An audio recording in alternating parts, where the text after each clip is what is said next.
Hello, आवाज आए बराबर। जीवन तरंग के माध्यम से आज हम आपको बता रहे हैं माता रुक्मणी देवी जी की जीवनी के बारे में। ऐसे में इस पर अधिक जानकारी देने के लिए हमारे साथ मौजूद हैं धनुषधारी, जो कि दैनिक अखबार है उल्लासनगर शहर का, उनके संपादक एवं सिंधी फिल्मों के प्रोड्यूसर एवं डायरेक्टर श्री दिलीप लालवानी जी। दिलीप लालवानी जी, जीवन तरंग में आपका हार्दिक हार्दिक स्वागत है।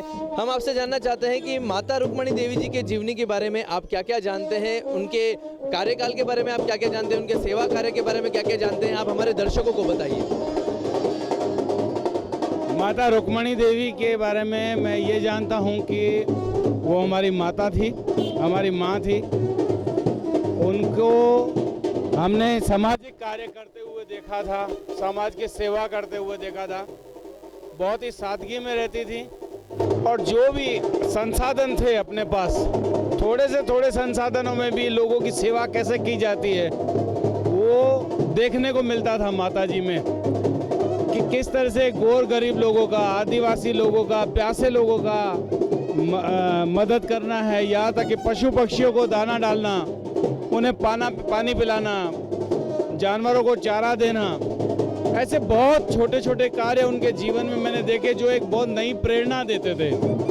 और आज यही कारण है कि उनके कर्मों की वजह से ही आज उनकी संतानें उनकी बरसी मनाती है और उनके बताए हुए मार्ग पर ये शिव भगवान का जो उपवास होता है वो करते हैं। और आज जैसे मोकलावा है तो साल में 4 मेले यहाँ लगते रहते हैं माता रुक्मणी देवी जी के नाम से, और किसी का भी किया हुआ कर्म बेकार नहीं जाता, वो फलित होता है। और यही कारण है कि आज यहाँ माता रुक्मणी देवी के नाम से पत्रकार बंधु, सामाजिक क्षेत्रों से जुड़े हुए लोग, उद्योगपति क्षेत्रों से जुड़े हुए लोग, फिल्म इंडस्ट्री से जुड़े हुए लोग, भक्त लोग, श्रद्धालु लोग, उल्लासनगर के से लेकर के बाहर तक के लोग यहाँ आते हैं। और जो यहाँ आते हैं तो माता की आशीर्वाद उन पर होती है और यकीनन उनके मन के अंदर कोई कामना भी रहती है तो वो पूर्ण होती है, और नई कामना भी हो तो भी माता जी का आशीर्वाद ही लाल कर देता है। जय झूलेलाल। साथ ही हम आपसे ये भी जानना चाहेंगे कि माता रुक्मणी देवी जी भगवान भोलेनाथ जी की सबसे बड़ी भक्त थी और भक्तों को भी भगवान शिव से वो जोड़ती थी।